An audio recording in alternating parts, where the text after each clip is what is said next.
Welcome to the podcast. We're kicking off the 4th season of the podcast, a space designed to have raw, real, and authentic conversations around health and wellness, featuring none other than our incredible pure ambassadors of wellness.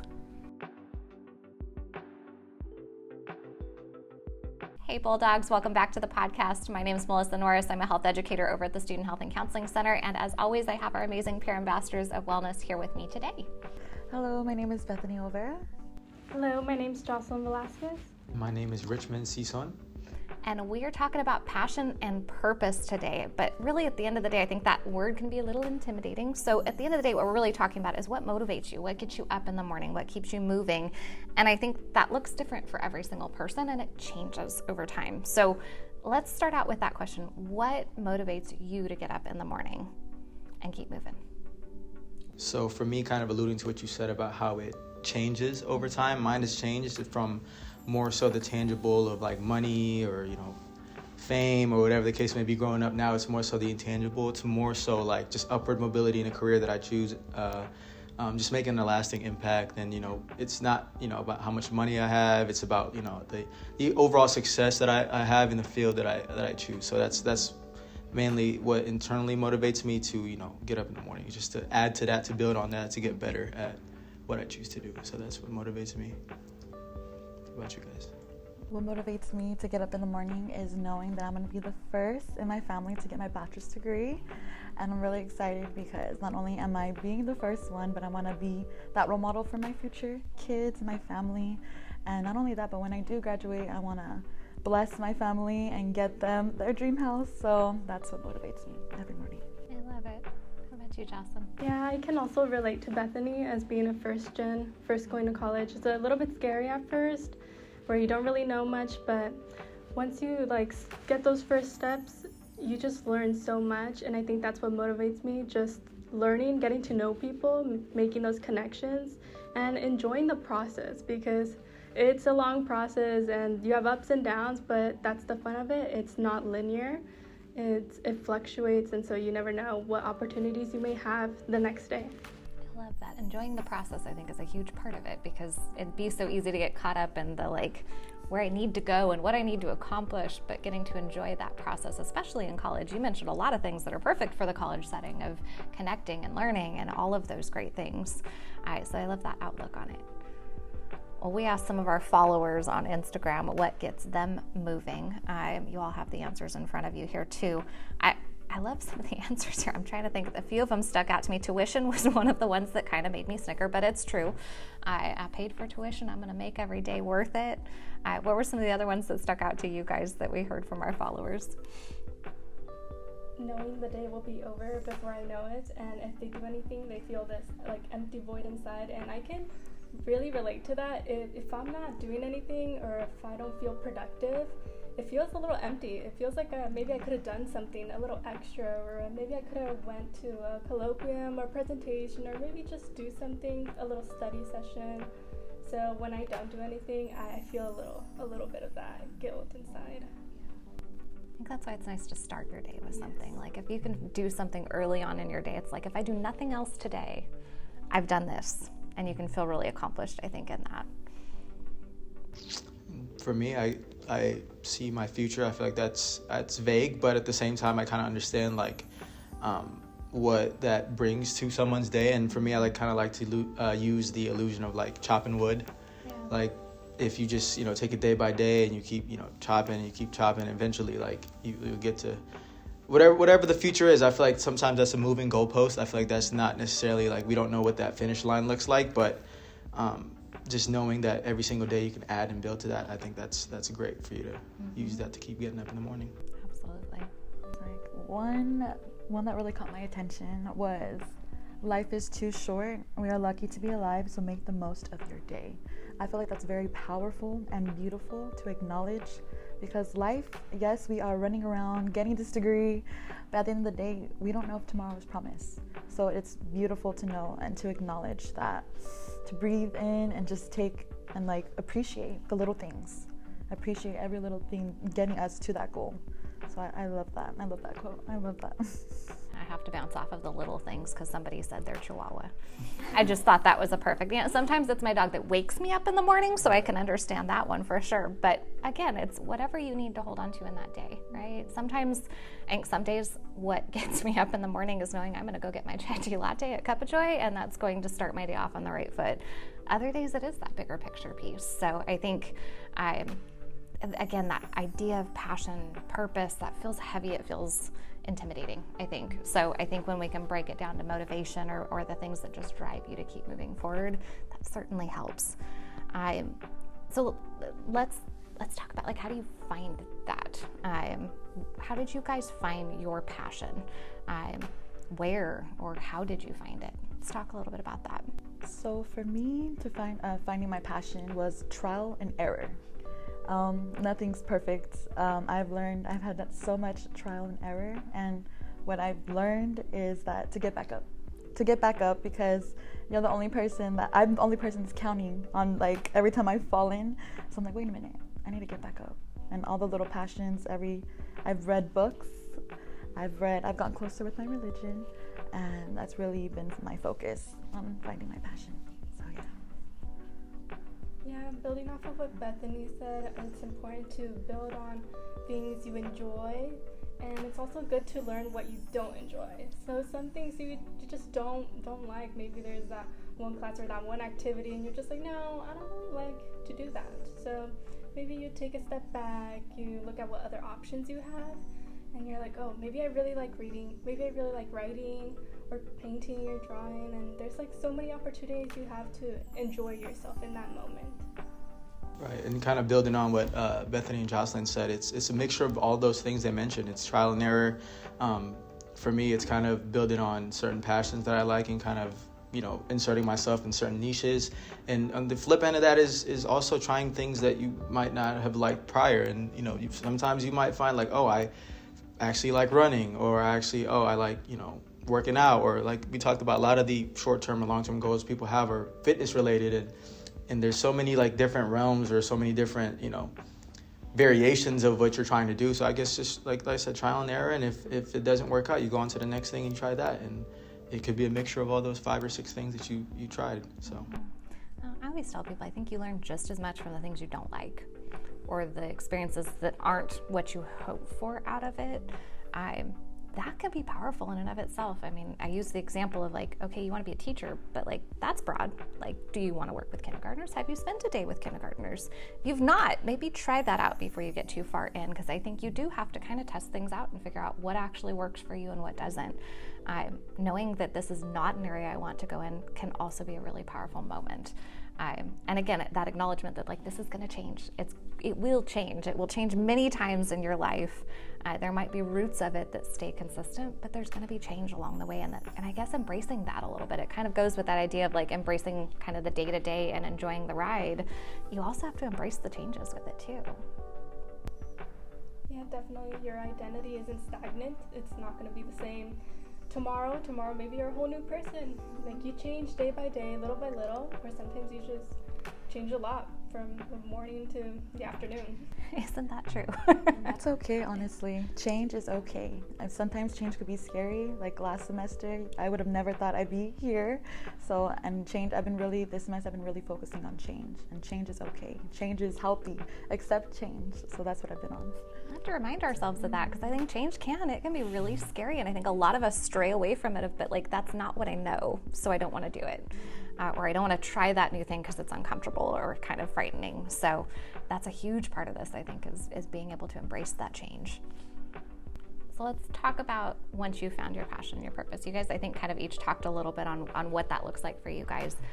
What do you do once you found it? Like, how do you really hone in on it and build upon it and kind of embrace and celebrate it along the way? So I like how we talked about change. I feel like change is a healthy thing, but then again, it's about a balance of like sticking with it, all right? Like not every single goal you're gonna have, not every avenue you set out to go to is linear, like Jocelyn mentioned. So it's all about finding ways to problem solve, that is, or like trying to figure out, okay, how can I build on per se a business? How can I see some short-term goals or financial literacy? How can I save an extra $1 here or a $1 there when, especially, in this economy, everything's hard. Like the chai tea latte that, Melissa gets is probably $7.50 now. Like, don't judge me. Yeah. It's all about just finding ways to navigate that. And once you find your passion, it's like, it's a whole new playing field for sure. Yeah. What about you guys? Yeah, there's definitely a drive that you have when you find something that you really, really enjoy. It's sort of like, it doesn't become tedious or sort of extra workload for you. You enjoy what you're doing, and so you look for more. You look for more opportunities, maybe a job that involves something that you enjoy doing. Maybe you go to attend presentations, colloquiums. You just want to learn more about what you enjoy. And you usually enjoy things that you're good at, so that just makes it even better. It makes it a lot easier on yourself, less stressful, because you're enjoying every step of that way into building on top and finding a larger, more ideal place for you to be in. Finding my passion, it really gives me peace.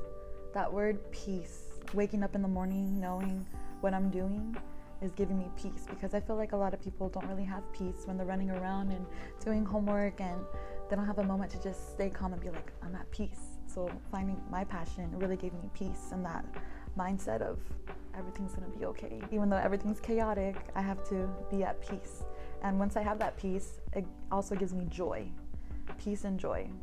When they're together, I'm going places, okay? I'm going everywhere, but yes. I love that. And I have to build off of what you said, Jocelyn. I think I equate it to kind of like the early years of college, right? You're doing so much, you're taking so many classes, but maybe that joy, that peace is not there because I'm taking general education classes. As you start finding that path, you get closer to that senior year, you're taking classes, they're like, okay, this kind of like, this is the stuff. I like this stuff. I feel like it takes it to that next level as you go into grad school where like, okay, I'm really learning the things that like I'm very passionate about. But I think it gives you that extra motivation to do more. I think when you don't have that passion, it's harder to get up. It's harder to do those extra things. It feels like it's heavier work. When you're motivated by that passion, you've got that bigger picture in mind, I think you're more motivated to want to do more also and kind of take in more experiences like you were kind of mentioned there, Jocelyn. All right, so we keep talking about the fact that this changes. It does. Talk to me about some times where in your life that passion, that purpose has kind of shifted for you and how you've adjusted and adapted to that. So an example from my personal life that I found was when I was younger, I wanted to be a teacher. But did I try to like work with kids when I was a kid? Maybe not. Maybe it was a lot funner when we were messing around and playing around. But as I grew and then I understood more about what it was like to work with kids every day, and I was like, maybe that's not for me, and that's okay. Like now you know that maybe you don't like that as much, and you can find a new pathway. And maybe science was a lot more interesting for me. Medicine was fun for me, so I wanted to learn more. So that's why I steered more into that direction. For me, in the beginning of my degree, I wanted to actually be a detective. So I was taking criminology classes, and I saw the workload, and I was like, wait a minute. I was like, I don't think like it's gonna help me out because like I wanna be home. I wanna be a mother one day. So I was like, I need to find a job that's not only home-based, but I'm also helping out too. So I'm really glad I really reflected on that, and now I'm going into the counseling way. So I think that's really like it was kind of scary, but I knew that it was going to give me that balance of being a mom one day, of having that family, and going to work and being joyful every day. So yeah, I think that's great. I think reflection is a huge part of this. Is that like kind of taking those stops in between to say like, is this really what I want? Heck, I got all the way into grad school to become a therapist and went, oh, like I like this. Like I couldn't see myself every day doing this, and then switched out of that program. So it's like, I always tell people like, do it early. Explore those options now. Really ask yourself, is this what I want on a day-to-day, or talking to people who are doing what you think you want to do? Is it everything that you think it is? Because sometimes I think we build up a picture of what this might look like, and it doesn't actually match that reality. So I think that reflection is a really important part of this too.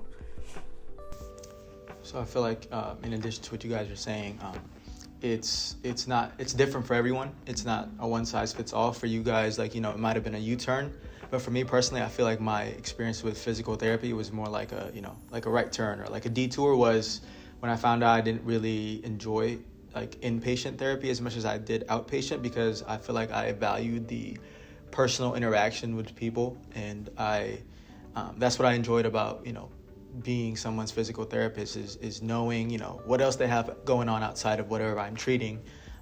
And I see something that kind of stood out to me in that regard is just like you treat the person, not the body part. And I feel like in the hospital you treat the body part, but in a clinic you more so holistically treat the person. And that's kind of the slight change that I've made, but I still kind of stick in the same field. Yeah.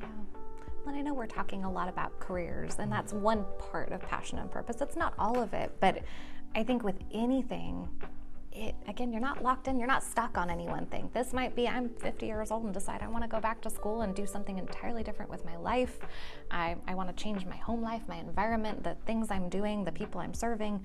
There's always that time and opportunity, I think, for change, and knowing you're not stuck in any one thing, if that makes sense. I think that can be intimidating in and of itself as you're picking a major or a career path of like, I have to decide what I'm doing for the rest of my life. No, you have to decide what you're doing today. That's it, one day at a time. And I think that really can take the pressure off a little bit too. Well, you guys know we wrap up every episode of our podcast with a question of the week. So you guys don't know what this question is yet. You're gonna have to really think on your feet on this one. So if you were granted 3 wishes, what would they be and why? Maybe a touch that if I were to touch a person or an animal, it would make them happy. Maybe like brush away all the sadness. Like if I touch you, you'll be happy. If I touch you, you'll be happy. Maybe that'd be like my first wish. I keep thinking on the other 2 wishes, huh? Yeah. I was like, so far I have 2 wishes so far. First wish would be gifting my parents their dream house. I've been hearing ever since I've been growing up, I want my dream house. I'd gift them their dream house. And the second wish would be having the power and the ability to heal people from their pain. Like if they're sad or hurt, I could just like touch them and they'd be healed just by that. So I've seen so many people in pain. I'm like, it's okay. Like let me take it. But yes, those are the 2 wishes so far. So for me, one just stands out to me is, I guess, if I had the opportunity to, I'd like to bring some of my relatives from the Philippines over to the United States so they can kind of be afforded the same opportunities that I've had. And I really feel like that's something that a lot of, not just my family, but a lot of kids or even, adults that are overseas that aren't privy to that privilege of getting actual good education and getting actual opportunities as opposed to like life's pressure. So I think that's one, but the other 2, I feel like they're more tangible, like cliche, like, $1 million or like, right. Cure world hunger or something like that, because I'm not really a wishful person. I take it to kind of handle things myself in a way. And so I never really thought of that. That's really a good question for me. I really have to sit down and figure that out. I love that each of you have this very like outward supportive, like amazing. Most people be like, I want the money, I want all the vacations. But again, I think that's a reflection of all of you and the work that you do and your passion. Again, you can see that through each of your answers that it ties into that element of passion. So I thank you guys so much for the conversation today. I had fun getting to talk a little bit about passion and your interests and areas. Bulldogs, we hope you will stay tuned for more episodes of the podcast moving forward. Make sure you're following us on Instagram at FS Health Center, where we're going to share more opportunities to take that deeper dive into wellness and to have some fun at the same time. You can also visit our website at fresnostate.edu/health to learn more about the programs and services available at the Student Health and Counseling Center.